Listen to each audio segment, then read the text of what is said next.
the Bard and the Ashe that could secure them the push. But that being said, both of these champions are going to be relying on their flash to avoid the Alistar combos. If you do get hit by that headbutt pulverize, you have the trap to follow that up. You have the trample stun coming right after that. So it is a very powerful combo, just done in a very different way than what you would see from the Morgana. You know, this is less about just auto push and take turret plates and more about just kill him.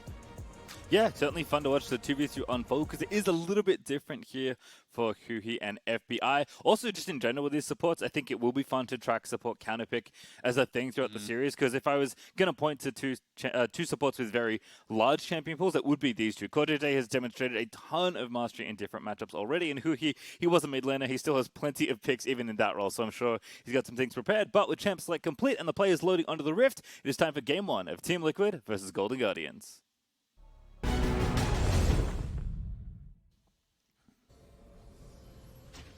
All right, we're onto the Rift for our first game between Golden Guardians and Team Liquid. A best of 5 to determine who stays in the upper bracket, who gets to play FlyQuest, and who gets to guarantee their spot at Worlds this year. There is a lot riding on this best of 5. Neither team is out of playoffs if they lose here, but winning here means an awful lot in this one single series.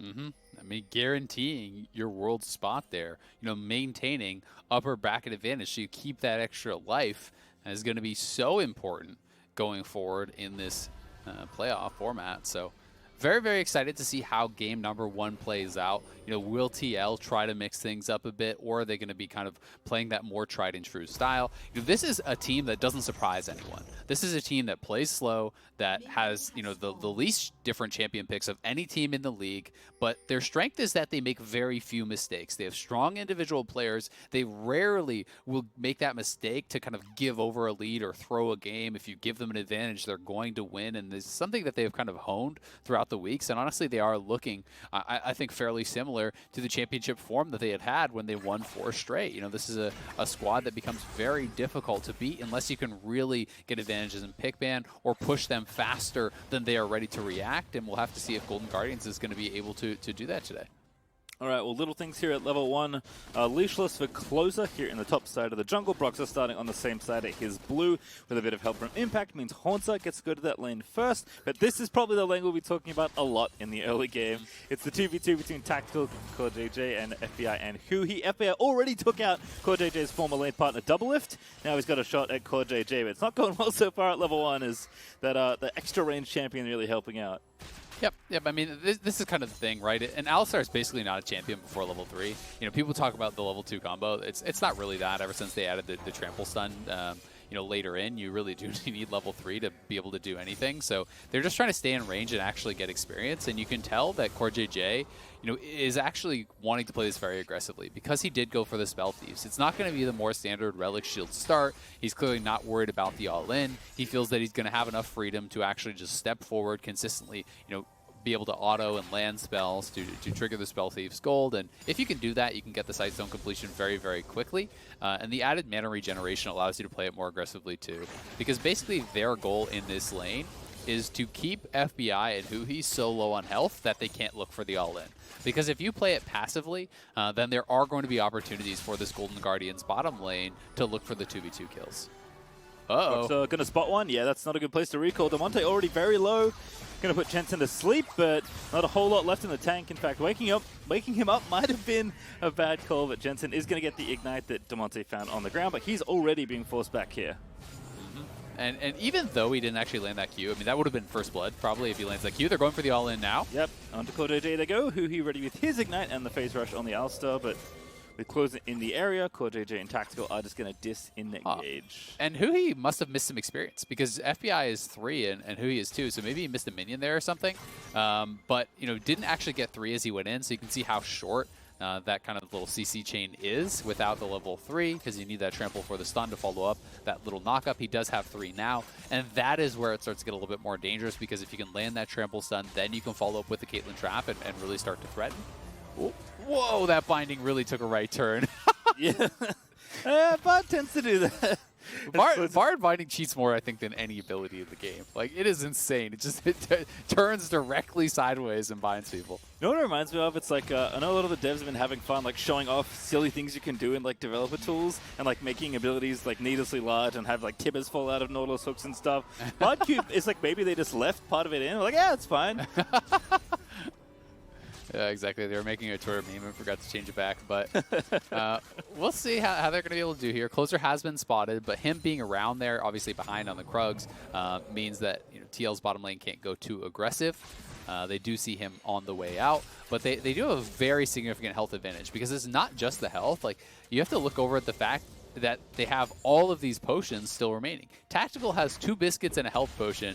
FBI has nothing. So if he gets poked down even a little bit more, it does start to get very, very dangerous. The threat of the all-in is lower because they are playing Exhaust. It is not Ignite on CoreJJ, but they still are going to have to be pretty darn careful about it. Well, top lane here, Hauntzer actually built up a decent lead for himself. Currently up about a wave. Yeah, lots to farm, though, for Impact. So it should even out quite a lot unless Hauntzer can kind of deny that. And, you know, I do expect this to be fairly even overall unless you can kind of snowball the Renekton very far ahead. Then maybe you can start, you know, threatening dives and things like this. But generally speaking, I expect the Mordekaiser to be able to kind of hold on to in the lane as long as you're playing it pretty well. And Impact, very intelligently, just going to hold the wave and try to set up a little bit of a mini freeze, make sure that Hauntzer can't base there. He has got to fully push in the wave, and that's going to kind of mess up his base timing a little bit. Yep, thankfully for him, Broxah, as we know, is on the bottom half of the map, but it looks like closes up for coverage just in case. Jensen is actually getting pushed in, so there's a dive on the horizon here if Closer wants to go for it. Yeah, Damonte's coming up too, so they are setting up that 3v1. Impact would have to get out of there because he is not level 6. And it does look like Damonte is heading back, so it's not going to happen. They wanted to see if there would be some sort of opportunity, but with Broxah on the Dragon, Impact is always very smart about this, about knowing when there is the potential. There wasn't really any vision, but they know that Damonte is missing. They know that their jungler is on the bottom side, so he just steps back up. And once you hit 6, it's pretty darn hard to pull off those dives. So honestly, Golden Guardians has kind of already missed their window to really punish the Mordekaiser. At this point, you know, if you try to go for those 2v1 dives, he just ults your jungler and kind of laughs. Yeah, just keep spamming emotes in the Death Realm. As Golden Guardians were forced back as well by Tactical and CoreJJ's nice play in the bottom lane that opened up space, plus the topside pressure to give Broxah the early dragon. So right on 6 minutes thereabouts, Team Liquid do pick up the first one. It is a mountain with Infernal on the way next. But you tend not to get too worried unless, you know, 2 and then, of course, 3 start stacking up nice and quickly. So, again, Team Liquid reading the play, backing off, and then just doing the right thing, taking the objective in front of them. Yep, but look at the gold lead, right? Like, this is already concerning because Closer, you know, despite the fact that he's playing Graves, is actually down quite a lot of farm. He has spent a fair bit of time trying to cover lanes, trying to see if there's any angles for ganks. And during that, guess what Broxah was doing? He was farming. Not only did he create, you know, a minion farm advantage and obviously taking more of those jungle camps, he also got the dragon. They're just winning as far as the farm goes in mid, in bot. They are down a tiny bit up there in top, but fairly even, and TL up 700 gold as a result. Well, yeah, given that there's no plates and no kills, that's pretty impressive. Just farming it out there as Closer will be spotted by Tactical's Hawkshot, but he's busy clearing the rest of his jungle, trying to catch up on Broxah, who's already farmed to level 6, so we'll see if he does want to go for a play. Rift Herald will also be spawning in very soon, 15 seconds. Spawns around that 8-minute mark, so the next objective that Team Liquid to work towards. Because as you mentioned, Team Liquid's strength is that they play very methodical league and they rarely make mistakes. Exactly. They want to force their opponents to take swings. They generally aren't the ones who do it themselves. They are pretty happy to just kind of sit back, chill, and farm, and say, all right, you know, we're going to do this better than you are, and we are going to draft, you know, better late game than you are, generally speaking. And then their opponents get pressured into situations where they have to try to force advantages, and they have to try to take fights, and TL is very good at responding to that. Also, the fact that TL is actually the ones that get the first dragon kind of takes away any sort of worry about, you know, rush towards soul coming out of Golden Guardians or anything like that. And because we are not seeing any opportunities given for the all-in from TL's bot lane, you know, FBI and Huhi are just going to fall behind by the nature of the matchup, right? You know, this is not how it looked against TSM. They went for, you know, the Morgana twice, and then they took the Tahm Kench and Thresh. They kind of had those advantageous 2v2s. This is a kill lane, and, you know, as a result, if you can't get that all in, you're just going to fall further and further behind. Hauntzer in the top side, trying to pressure Impact, but Closer again. It's tough for him to accomplish much with Mordekaiser having ulti up. Broxah also in the mid lanes. CoreJJ is starting to roam out as well. He's got Tempered Fate at the ready. Damonte will be forced to flash there by Jensen, as he was trying to scoop him in. So respectful flash for Damonte, but that's down to Summoner the next time that roam happens.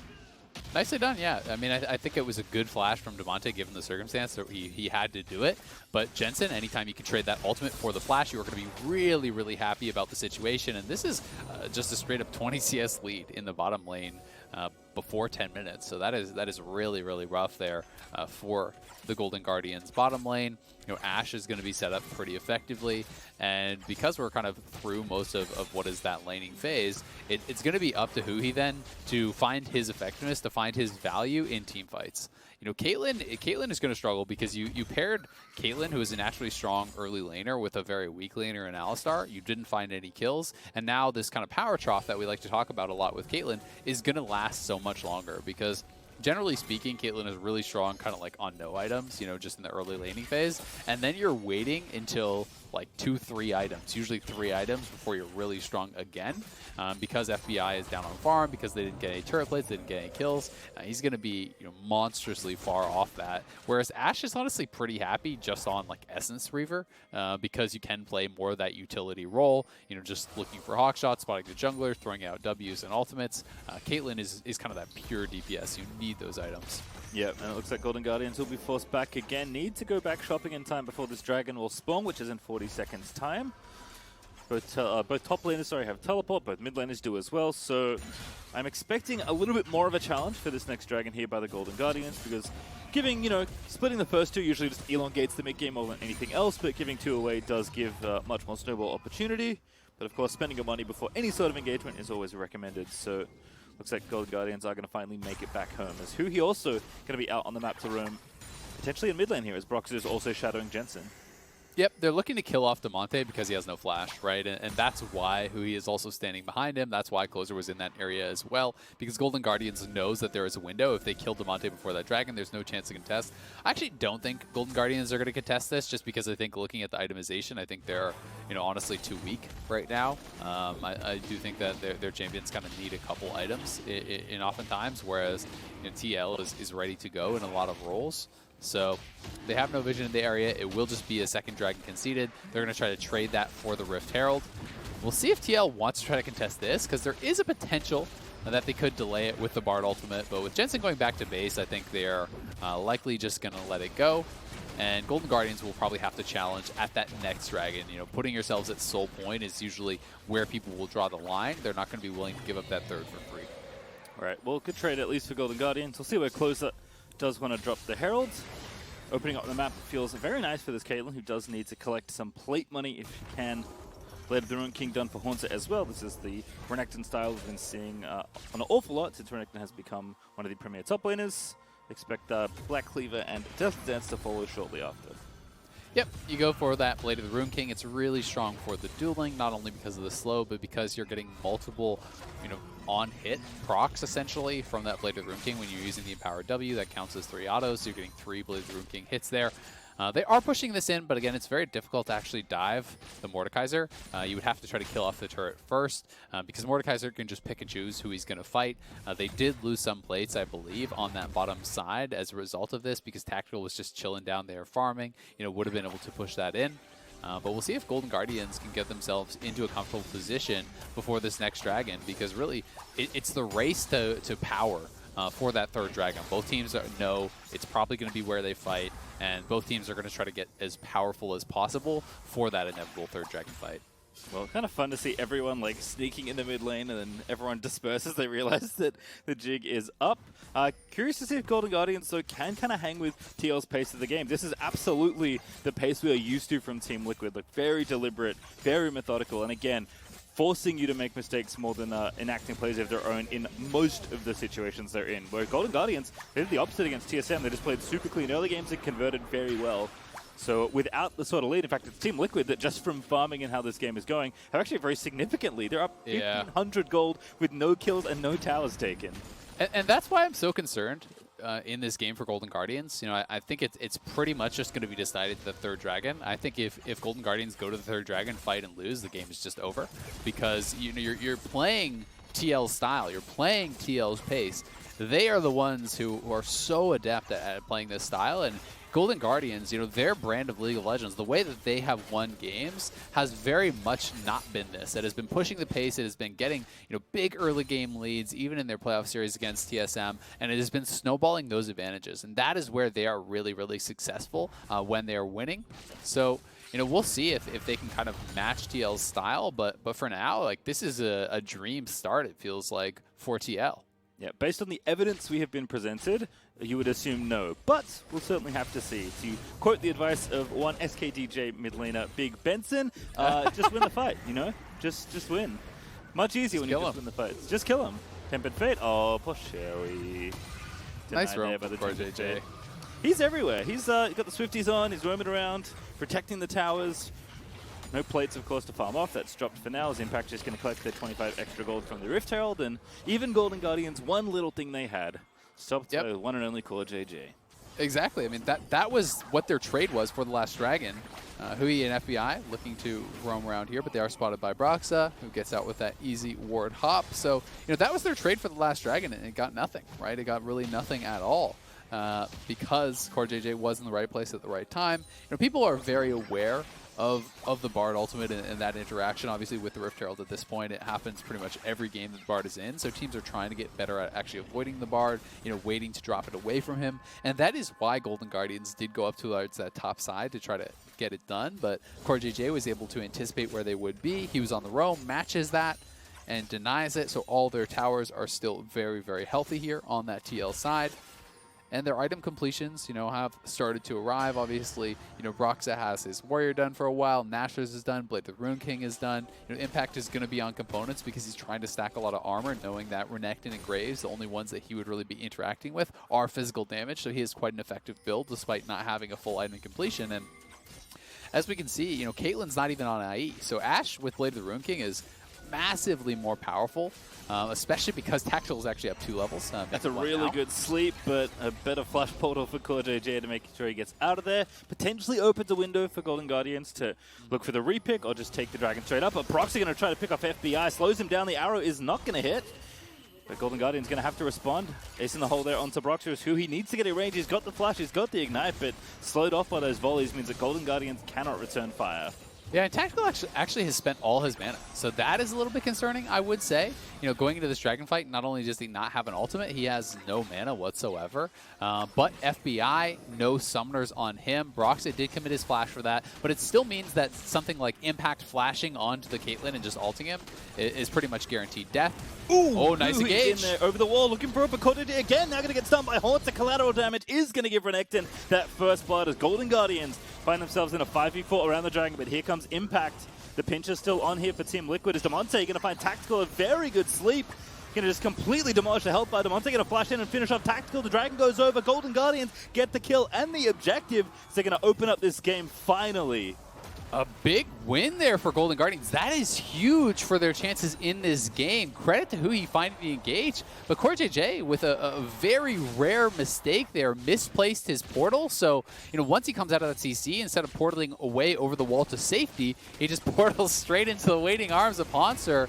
Blast Cone, flash, engaged. CoreJJ had to be quick, was not precise with the ultimate, so the portal leading him straight into Hauntzer. And then TL fairly split here, and Tactical moving forward does get caught by the sleep through the wall. Really nicely done there by Damonte. Over the wall he goes with that stolen flash, taking down the marksman as they secure that Dragon for themselves and deny the possibility of TL just getting towards that immediate Dragon Soul. Yep, had Ignite as well from the spellbook. So Damonte, an easy pick up there with a super nasty bubble angle onto Tactical is going to give them 2 kills, first and second blood, plus the Dragon to stop the snowball. As you mentioned, that means IE is now done for FBI, Umbral Glaive is done for Closer, and Golden Guardian is going to close what was a unhealthy-looking gold gap in the early game to just about 500 between the two. It's absolutely enormous that they were able to actually have that happen. You know, I talked about the game potentially being, you know, pretty much toast if you actually lose that and you give over a soul point this early, but they did not. Huhi looking for the engage, but Tactical should be able to walk it out, and you know they're able to win out on that. And that was a pretty rare mistake there from CoreJJ and TL. Just in general, I don't think was expecting the explosiveness of the engage from Huhi, who really was quick to pull the trigger there. So much credit deserved by him. They were getting punished in that 2v2 because of this Alistar pick not really being able to contribute to that laning phase, but it comes up big at the Dragon fight, so we'll see if he can continue to do that. Well, it looks like the duos have swapped top lane for now. There's also a second Rift Herald on the menu if teams do want it, so I imagine that's why there's a bunch of activity here with the Dragon being down. Damonte trying to push in the lane, but Jensen, of course, with a nice farm lead and just being Azir with the Nashes, able to push that in nice and efficiently. So potentially some activity here for this Rift Herald, as Broxah is lying in wait around the shrubbery. Huhi is going to spot him, but gets kicked first. As Damonte going to get scooped in again, has his flash, but now going to be forced to use the stopwatch. Has his teammates nearby. Ooh, he gets kicked backwards there, but the arrow is also going to miss as Damonte dips down for it now, and now the near side of Tactical with no flash has to be a bit careful. Jensen goes drowsy, Tempered Fate catches two, but FBI needs to kite it out. He's getting exhausted. Huhi also getting attacked here as Tactical will miss that paddle star, but still kiting forward here for the rest of Team Liquid as Golden Guardians looking pretty unhealthy in the HP department. They are, but thankfully for them, there's no objectives for TL to go and get. The Rift Herald did despawn. It's post 20 minutes, so up comes Mr. Baron. And both teams will back it up. Nice sidestep on that arrow from Damonte. Credit to him. Would have been an easy kill had that Ashe arrow landed, but both teams actually played very well to protect their vulnerable members. When the sleep landed on Jensen, Tactical is stepping forward. They went out on that health trade, and despite the fact that there's no Rift Herald for them to grab, Tactical is able to move up towards that top side and grab himself that top lane turret. So it's actually the first turret of the game, post 20 minutes. Very late, probably one of the latest first turrets of the split, I would assume. We'll see if Tactical is going to get punished, though, because he is way far up. They don't know who is with him, so they won't decide to go for the play. Yeah, it definitely speaks to the pace of the game that TL was setting early on, with that tower falling so late. Hauntzer also gets a nice big wave push into bottom lane, but can't stay around with no vision, so Impact's going to scoop that wave up and be A-okay. That does mean Tactical is the first to 2 items in this game, has the Runin's now finished alongside of the Blade of the Ruined King. We have seen a lot more Essence Reaver, i.e. earlier on the Ashe builds, but Blade of the Ruined King also very good on Ashe, especially if you're trying to get ahead a little bit earlier in the game. So something else that I haven't talked about yet is the Phase Rush Alistar, and honestly, I'm not sure if this is a mistake, because by the time you proc your Phase Rush, you're going to have used all of your combo, and you're just going to be kind of auto-attacking. Perhaps the idea, and this is kind of just theory crafting, because honestly I've never seen it. Generally people play just Aftershock pretty much always. I could see the thought process being, I go in, I use my combo, I proc the Phase Rush, and then I run out, and then I'm able to escape, and then get a second combo later in the fight. And if that's the idea, pretty cool. We'll see if that's going to be able to actually work out here for Huhi. But as far as the survivability, you're going to be incredibly reliant on that ultimate, because you're not going to have that kind of big boost of flat stats that Aftershock would give you. Well, it is Cloud Soul, so there's definitely some zoomy potential, depending on who grabs that one. Excited to maybe see Huhi running at Aurelion Soul tier speeds. But for now, he's just chilling with the movies around the mid lane as Golden Guardians have made this Dragon dark. Huhi going to get the combo down. Tempered Fate going to try and save Tactical. The rest of the team is flashing in. See you later, Ashe, as Close is going to be the one to seal the deal. But TL's on Baron. We got to get a look at this, because this is a 2-man Baron happening right now with the Azir. And I'm pretty surprised, Golden Guardians, they've got to figure this out. Yeah, there it's spotted now, but can they actually even do anything? I think they're too far away, so they're going to TP over. Hauntzer's got to buy time here. Try and kill the jungler. That's the best way to do it. Damonte going to flash in. Instantly knows he's going to try and take down Broxah, but Broxah is actually dueling the Zoe and winning, but now he's dead. The sleep just in time comes through as Hauntzer is going to chase in onto Impact. He's going to flash out of the way, but Hauntzer follow flash for the stun. He is going to be shot by FBI as Golden Guardians just in time sniff out the 2-man Baron. That is really big for them, and I do think getting caught in that mid lane is kind of what gives it up, right? When no one comes over to respond to your 2 members being attacked, they had vision on the Dragon Pit. Okay, we know TL's not there. You kill their bot lane, mid lane, no one comes to respond. Where else are they going to be? They're not showing on any of the lanes, so they had to be on the Dragon. And now it's a counter Baron attempt here from Golden Guardians. It's going down kind of slow. We'll see if they can actually finish it. The Spellbook Smite came through from Damonte, and they're going to get it. Very well played by Golden Guardians. Had all the tools they needed. Huhi not going to escape alive by the looks of things. But the rest of the squad is going to zoom on out. Ooh, Phase Rush actually putting in some work, but Jensen is going to get the kill. It's one fast cow, but he still goes down. And Golden Guardians punishing TL. back-to-back objective fights here. TL stayed committed to that. I feel like once Tactical died mid lane, you had to pull off. It was very obvious what they were doing. Instead, they wanted to try to commit to it. They wanted to try to go for that big play, get the big lead. They fail in that, so now it is Golden Guardians with that Baron buff, but TL in position to take the dragon means they're going to put themselves at soul point. So honestly, not that bad in the big scheme of things. We'll see how much Golden Guardians can get as far as gold is concerned from this Baron buff. Because remember, all the outers are up. So there's a lot of gold available, you know, for a Baron up push to actually claim here. And we'll see how well Golden Guardians is able to do that. Nice arrow. Good combo. FBI has just gone tactical. Finally nails an ulti. And Team Liquid going to push that Baron power play off a lot further back than they would like. They're going to take the mid outer down as well. Have control now back of the push that was going to begin. Going to have to wait 25 seconds for FBI to come back and start that siege. Hauntzer at least going to start work on the bottom side. He will get this outer tower nice and easily. Yeah, that is nice for them. But I've got to say, pretty brazen play by FBI to just step forward there. All 5 members missing on the map from TL, and he just walks up and auto-attacks him. This is the previous play before the Baron attempt did come. So again, out of fog there, in goes Huhi. And that was actually pretty cool. The phase rush did get value there. So he procced the phase rush with the initial combo and then was able to stay up on top of his target with the phase rush, you know, with that trample to actually get the auto attack stun afterwards. So maybe that's where he's looking for value in this situation. We do see a very close duel. Look at how low Damonte was. The flash heal came through from FBI so that Damonte wouldn't die to the burn and was able to finish off Broxah, allowing them to get those kills, get the Baron, put themselves in a lead. And we can see in the bottom left of the screen, Golden Guardians picking up another outer. They're now going top lane. They will get all 3 of those pretty much for sure. And now looking for Jensen. Yeah, CoreJJ actually just going to tank the incoming Alistar as a result. Eats a bit of redemption damage as well from Zoe, because again, she found it on the floor. But mid lane outer goes down. Still 30 seconds left for the Red Bull Baron, but Impact is getting things going in the bottom half of the map. Goodbye, tier 2 bottom lane. I've got to say TL handled the Baron buff very well.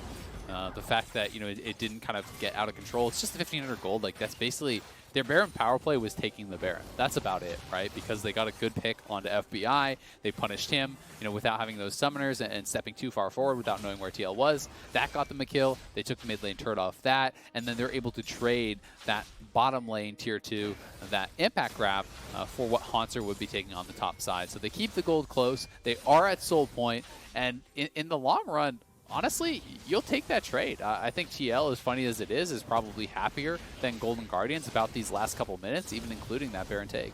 Yeah, especially with the soul factoring in. Yeah, have to see. exactly. I mean, now Golden Guardians are forced to fight every single time it spawns. Next time is 225. But people are getting stronger. Hauntzer working on the Death Dance pretty quickly. We actually have 2 items done for Impact as well. So he's got 2 damage items now finished. The Rylai's alongside the Leandries. 2 plus a QSS for Tactical, which certainly will make him feel a lot safer. Basically the same story for FBI though. 2 plus a QSS as well. So teams are starting to get a little bit more even in strength overall. But it's going to be just a lot about how they handle these objectives. And we have 2 major ones spawning in 2 minutes. Yeah, it's also going to be concerning because you're going up against a team that has Soul Point and a Mordekaiser, right? So it's actually not a 50-50. If TL has the inside track on a Dragon, you just rush it down, and Impact flashes over on Closer and presses R, and now Closer doesn't get to play the Smite game. It's just Broxah against no one. So that is a big concern. And we don't see Closer working towards a QSS yet. It is just FBI who has one. So, you know, if I'm TL, I'm trying to make sure I'm at the objective early. I'm trying to make sure I have vision, and I set up, and I look for that exact play.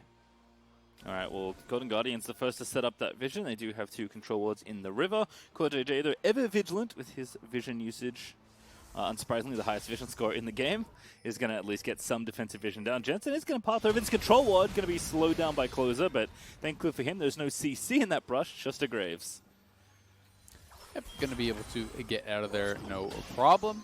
But as you said, Golden Guardians did have the inside track. Unfortunately for them, because they lost control of mid lane, it means TL get access to the river, so they get to put down some of those wards. You know, zombie wards everywhere there for CoreJJ. Playing that on the Bard is going to help with that vision score too.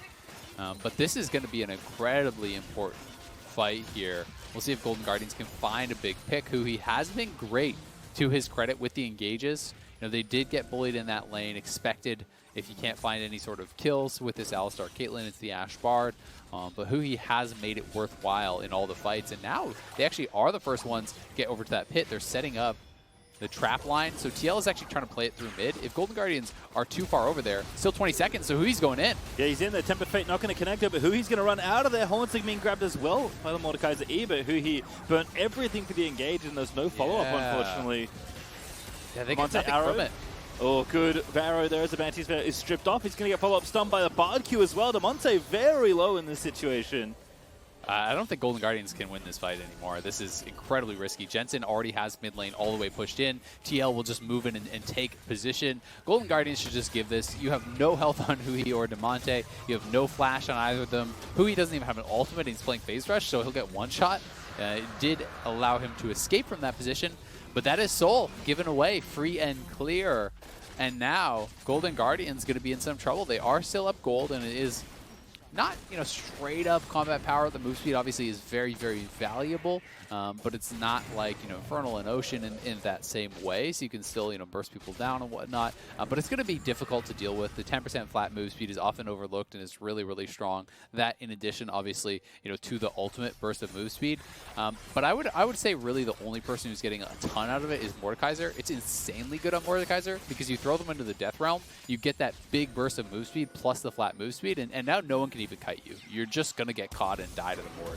Catch here on the CoreJJ, perhaps though. Drowsy, he goes, wakes up though, thanks to the ace in the hole that followed through, but there was no real extra CC there as Bard does get through the portal, so CoreJJ is safe. So TL again playing through mid, and it just feels like they have a better understanding of how to actually play out these dances. Golden Guardians is getting vision in the area, trying to set up, around the Dragon Pit, around the Baron, but oftentimes they're kind of doing it a little bit too early, and then they lose control over mid lane, which gives TL the chance to then step in and take all that vision back, right? Because as soon as you answer that mid lane wave, TL will move over, and they'll have the numbers advantage at the Dragon, at the Baron Pit, so that's exactly what happened here again. It's what happened last time around that previous Dragon, and Hauntzer here trying to steal this away. Oh, I think Hauntzer got it, but Tactical's going to arrow him as a result, and now Hauntzer going to be put in the Death Realm, and that's going to be all the way back to the fountain. Oh, he gets over. That's pretty cute, but he can't go any further than that, and Hauntzer going to flash. I think he's okay, but Impact going to make it very expensive. Oh, barely getting out of there by the hair on his chinny chin chin. Hauntzer survives. That was really, really close. He did have to flash, but it is a trade of flashes, so actually very good for Hauntzer considering he got the red buff. Impact flash, he flashed. He didn't even use the stopwatch, so Hauntzer will escape and completes his death dance. So, sitting at a really strong point in the game on this Renekton on 3 items, but we'll see if he's going to be able to get much done with it. If he can actually close the gap to some of these champions like the Ashe, like the Azir, will be extremely difficult, especially because he doesn't have his flash to actually get right in on top of them. It's pretty easy to disengage the Renekton in that case with a simple Azir ultimate. Yeah, if he can get into the backline though, Renekton is such a menace with those 3 items. So certainly have to see if Hauntzer can indeed find some angles, or maybe when his flash comes back up, it'll be made a little bit easier. It is no surprise to me though that Team Liquid are the ones excelling in the objective game. Again, we talk about how methodical and clinical this team is.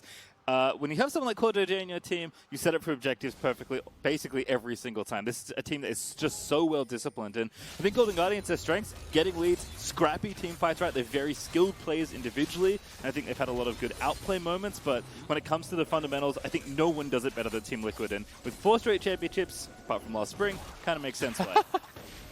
4 straight championships and a noopsie. Yeah, and a 9. Makes Yeah, sense you know what? why. Just block that one out. When you do your next fake history thing, I think that one will be notably absent. Exactly. So Golden Guardians, again, trying to set up here. They're trying to get an engage. That's a good the flash. look. Tactical force flash out, though, as you mentioned, but the stun lands in with the arrow. Huhi, though, in his ulti is Hauntzer. Going to try and rip into the back line. Tactical to target, but he got put in the Death Realm, and that's a real bad time. It's a timeout time for Hauntzer as Impact. He's going to look to take him down, but he's in the stopwatch now. Hauntzer will be felled at the end of it all. Tries to heal up, but it's not enough there as the rest of Golden Guardians must turn tail and run. Yeah, they're going to be forced back. FBI had to flash out of there, too. You see Hauntzer going in, this big threatening Renekton. gets exhausted, and well, that's pretty much the end of it. Can't do much after that. So TL, they get the kill. The cooldowns are off of a lot of the members here of Golden Guardians, so they will just start up this Baron knowing they can turn onto FBI pretty easily. And we'll see if he's going to step too far forward, because TL are burning down the Baron, but it still has a lot of health, and we do have to remember that Closer has Flash and he has Smite, so there's always that possibility of a steal here. They're just going to try and read it by the looks of things. Baron is very low, but the fight is breaking out. They're going to finish it off. Broxah actually getting low. Does have to safeguard there, but Impact also low as FBI will be felled by Jensen. Good pick there from Team Liquid as they barely hold on around what was looking like kind of a chaotic Baron. CoreJJ is going to get tagged, but there's no follow-up there. And TL actually decide that the safest thing is to just back off the Baron entirely and reset after getting their picks. Yeah, I mean, look at the health bars on Broxah at Impact. You got to get out of there when you are that low. They did kill off FBI, so that's kind of what they gained by going over towards that Baron. But Golden Guardians did a good job, I think, stopping that and making sure that it wasn't the Baron take itself that could have potentially been game-ending there. Well, Elder Dragon, another major buff ready to go in 55 seconds, but Team Liquid going to try and take this Baron before that. A very risky two-man, but lots of damage between these two champions as Closer going to have to go ahead and check it out. Oh, there's the rest of Team Liquid as they're going to take this Baron. I think Closer maybe checks too late. He is here in time. Damonte, no smite, unfortunately for him, but he's going to move in and try and get the poke down. Closer's zoned out by Mordekaiser, and as he said, not a 50-50 when you put in the Shadow Realm, as Damonte going to kite back. Looks like Closer is just going to straight up die to Impact, and the fight is going to break out from here. Damonte going to have to flash. Can't even do that despite having two. A great tempered fate into double Q there for CoreJJ. Into the scoop for Jensen, and Team Liquid are going to put a bow on the gift that has been given by Golden Guardians. And this is going to be game one. There's the ace as Jensen secures that final kill. TL just running through them, absolutely mowing down member after member. They're 5-for-0 ace. They get that Baron. They're going to be able to push in multiple lanes here. They will grab the Elder, so the game won't end, but I mean, this is potentially that game-ending damage that they needed. And they are showing the value of that Mordekaiser. It's just so difficult as a jungler to be able to play around that without a QSS, and Closer is not going to be building one this game. He is very, very far away from that with the Elder and the Baron and the Soul. That trifecta of mega powerful buffs here. You have to think TL is going to be able to deal game-ending damage. I mean, we talk about, the power of Azir and these late-game carries with crit. Impact did the most damage in the team fight. He put in so much work. Zoning out the jungler, smacking people with his mace, burning him with the ring of fire around him. I mean, we talk about paying the QSS tax. Mordekaiser makes you pay as well, and this is why, as Closer, he wants to steal this buff, but he's just not allowed. Exactly. It is the Bud Light ace here. He didn't even have to flash over the wall. The nice Bard portal there placed down, and Impact just running straight towards him. You can see the Cloud Soul proc. Once you go to that Death Realm and there's a super speed Mordekaiser zooming at you, there is not much hope of surviving. So very well done there from Impact. And this was just really nice. CoreJJ and Jensen combining the double Bard ulti, nails the binding to follow it up, and Jensen slides on in there for the sand swoop. The analyst desk coined it yesterday. Yep, and then another portal there for CoreJJ to make sure FBI has nowhere good to go. As Team Liquid, still with a minute left on this Baron, are going to charge down bottom lane, try and open up the inhib. They have exposed a very nice bubble angle there for Damonte. Look at the Baron buff power play, by the way. 7,400 gold, excuse me? That is a lot of gold.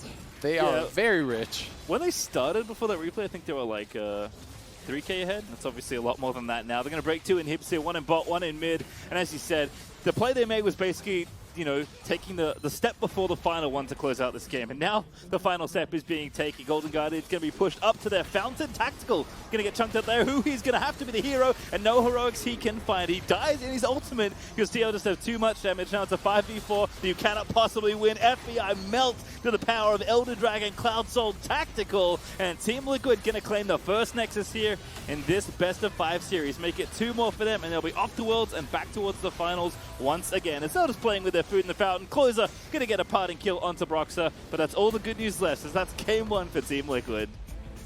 Nicely done there by TL. It felt like they were pretty well in control. Most of the game, I would say. There was a couple little blips on the radar. That third Dragon fight, as well as that one Baron take, the contest there from Golden Guardians. But for the most part, TL played a very slow, steady, controlled game.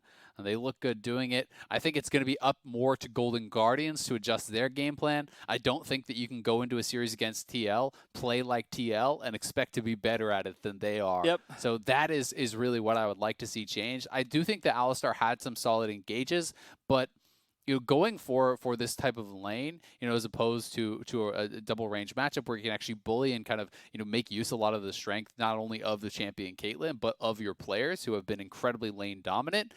I think that just makes more sense for the style that they have shown us. And as a result, TL is able to hold on and come out on top in what was a pretty long game.